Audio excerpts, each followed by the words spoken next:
Hello there, boys and girls. It's Chess Master Craig Marr saying hello from California. And we're going to bring you another edition of the Marr Chess Lessons. Now, this one actually occurred, I think, in a game of mine. And the problem is white to move, okay? Now I can simply move the knight away. I can go knight retreating, right guys? I could do that, but that would leave about an even type of position. But much better is me trying to win the queen.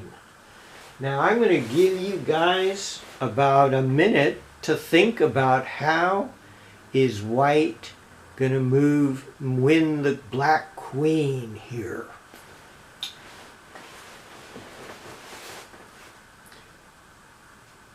Now some of the moves that I want you to be thinking about, guys, is this type of move. And then, where does the queen go? The problem is, queen can check, and then whatever I interpose, the queen can retreat back to this safe square, and white ends up with nothing. So, let's put on our thinking cap, guys, and come up with something better than bishop to e3. Okay, boys and girls, the time is up, and the move that I'm going to play here is b4, okay? Now this is actually the only way to win the queen. Now, the queen really only has one square here. If you go to b5, my bishop will eat the queen. If your queen goes out here to a5, the pawn can capture the queen. If the queen comes out to c4, again that square is taken up by the bishop. So your queen only really has one square. And now here, do you see the coup de grace, my friends? And this is not by any means easy to see. But here it is, okay? Now we're going to utilize the power of the fork and the pin. Notice that the queen and the king are pinned, okay? They're on the same diagonal. Queen must take the bishop. And now it's not check, because my king is over here on e1, which is safe. And now we have the coup de grace, knight fork. King moves away, knight takes queen, and white should win this game. Now, how do you like that, guys? So let's go back to our starting position and go through that one more time in slow motion. We play b4. Queen only has one square, and now, bam! We fork, we pin and fork the queen and the king. So that is actually how one of my games went. Interesting enough. Now we're going to play some people here. Let's see how this goes, guys. I'm a Sicilian player. Sicilian, most aggressive move. Okay, d6 is Fischer's move. d4. Okay, we're going to go into a main line. Knight f6 avoids the Maroczy bind. g6 characterizes the dragon variation of the Sicilian. Now let's see that's the main line. Now I'm going to throw a little curve at him with a6. This is not book.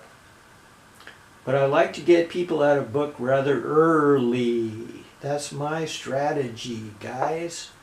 F3 looks like kind of a book move. I'm going to play another kind of weird non-book move. I don't want the bishop coming out. Okay, so he's got some idea. He wants to put his bishop into h6. No, you don't. You're not putting the bishop into h6, guy.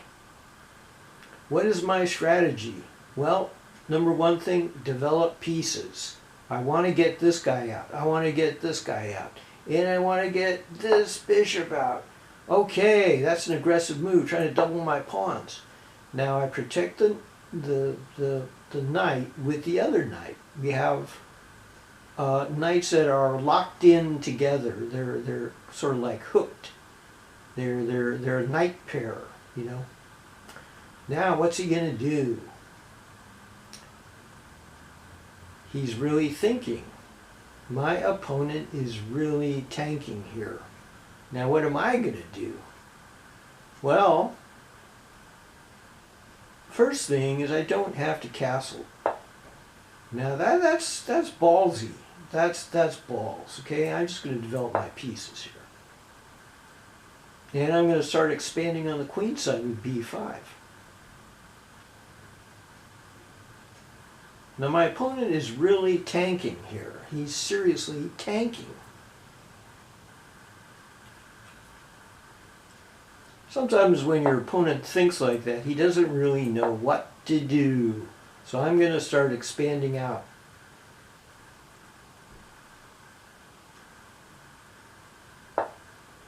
Well, my opponent still kind of doesn't know what to do, so I'm just going to develop my pieces. So it's a good general thing: when in doubt, develop. When in doubt, develop.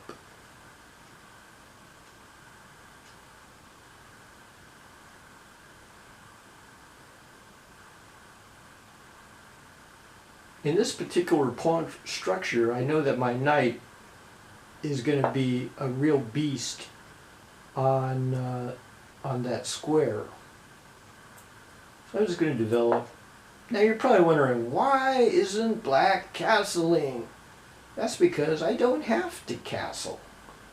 Don't castle at the master level. You don't castle unless you have to. Now, what am I doing? I see this square is wide open for invasion. So what am I going to do? I'm going to go knight over here and knight over here and get the two bishops. So in the Sicilian, you got to utilize this open file right here. It's kind of a half open file. You can exert great pressure on white's position by doing this knight to here and knight to bishop 5 maneuver.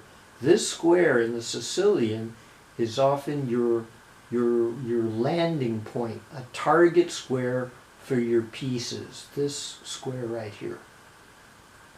Now my opponent is obviously, he doesn't know what to do, and he's just tanking.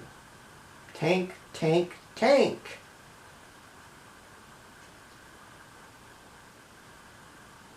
Do I have any threats right now? No, I really do not have any threats.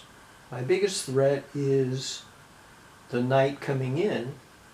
Otherwise, I'm not committing myself to any particular part of the board. Notice I haven't castled, because I don't want to castle into an attack. You know, that's the last thing I want to do. So because the center is a little bit closed, I can keep my king safely in the center. Now a lot of you, okay, now my opponent he's kind of maneuvering, but I'm just going to do the plan that I was thinking about before, and that is, I'm just going to come in here. You know, I'm coming in. And I'm going to win the two bishops. So that's what I'm doing. Now, what is white doing? The problem with white is he doesn't know what the hell he's doing. He's playing kind of like without a plan, you know. And that is always, you know, a very dangerous thing to do. Play with absolutely no plan, no idea about what the hell you're doing. That is very dangerous. Look at the times, okay? 5:25. Oh no, you cannot do that, my friend. You cannot give up the bishop because, oh, I see what he's trying to do. I see what you're trying to do, my friend. Now I could come in here. Knight c4 is good. I could come in here. This is an excellent outpost. Actually, I'm coming in here because I'm threatening to fork the two rooks on f2. And I also have the bishop pair. This is very, very strong for black. Look at your bishop. It's just dead wood. It's a piece of... See, now he's going crazy. He thinks, oh, I can sack now. But in reality, there's nothing there. And you're simply opening up the game to black's benefit, basically. This is just a bad way to play the dragon variation. Ah, beautiful. Look at this guy. I'm very impressed by these tactics. The problem is, you are a one-trick pony, my friend, and I'm going to exploit you to the very nth degree. I'm going to exploit your tail, and I'm going to really try to punish you for all these terrible moves you're making. Okay. Now we have a little problem. There's counterplay. See, I don't like any of this counterplay very much. So I'm just going to take this and get your rook off of this file. Get off my back, bro. Get off my back. See, I don't want the rook coming onto this dangerous file because my king lives there. So I want to drive you away. Get over there, bro. Get over. Trying to get you out of my... See, there he goes. Now, I'm going to try to pin the knight to the rook. And that'll slow down the attack quite a bit. So now, I've got what I want, and that is this bishop is actually screaming down onto this long diagonal, and we're going to really screw him over. And that is the beauty and the wonder of chess, is really harming and destroying and kicking ass of your opponents. That is the basic idea. And yes, this is it's a warlike game, it's a violent game, and that's why I like it so much, because it's about power. I'm powering down on these dudes, and that is such a great thing, just such a great experience.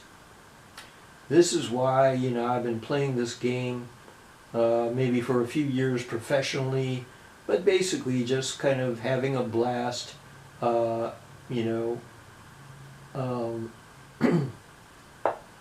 crushing people and doing stuff like that. Now this is very interesting because I may decide, oh, I just want to solidify the bishop's outpost. The bishop is protecting the pawn, and the pawn is protecting the bishop. So this is one of the key formations I want you guys to learn. Bishop protects pawn, pawn protects bishop. Okay, well, he's coming up with some very dangerous stuff. He's threatening me, actually. You are threatening me. Bro, you're threatening me. So I'm going to come up here. Notice he's also attacking this e6 pawn. I don't like that. I don't like that. So now, he's trading off. Okay, I got to capture back. And now I'm just going to come out here with the king, trying to, get to a safe place. And now, this bishop is really bearing down hard on this pawn. So I want to get the queen and the bishop down on the pawn. Now my opponent is kind of, he's hesitating. You know, this is a 10-minute game. I've got 5 minutes ahead of him. He keeps attacking. See, now this is interesting. Sometimes you get opponents that, you know, they're stubborn, they don't give up. I'm coming in. Now your bishop's kind of trapped. See, this bishop is kind of trapped right here. Although now I have e4, I can use this pawn as a battering ram to open up the key diagonal. This is diagonal I want to open up. Excellent. That's an excellent move. Now what I can do is start to really get down on your king, you know. Now what I'm doing is I'm proposing, ooh, now that's good. That is a good move. Now I'm trying to get the queens off the board, and I'm also, if he captures, I'm going to fork. Watch out for the fork on f2, okay? So I really want those queens off the board. He cannot, the only way he can prolong the game is queen c1. That's the best way to proceed here. That's his only way to proceed, actually. He's coming down on time. He finds it. Now that's good. Now I'm thinking, well, my king is well protected. Look at this thing. So I have the luxury now to think about grabbing, you know, material. But instead, what I'm going to do is I'm going to now force the trade of queens, because the only way he can avoid the queen trade is by interposing one of his rooks. And all the endgames are lost here, you know? So I want to get him into a fetal position and force my opponent. Now see, he realizes, now I have a powerful passed pawn here. This pawn here is actually very strong. And he has to eliminate, see, I'm not going to allow you to eliminate my ace. This is my ace, guys. So I want to keep this as a potential passed pawn. Now look at this. He's only got 40 seconds left. The guy's in serious trouble. Not only in the position, he's a piece down. This bishop is dead. Look at the difference between my bishop and his bishop. And he doesn't have any time. This is a 10-minute sudden death game. It's over, Rover. And so my opponent, oh, he keeps playing. Look at this guy. What a fighter. Now I'm going to, see this? I love this move. It's a consolidating move. It prevents the pawn from moving.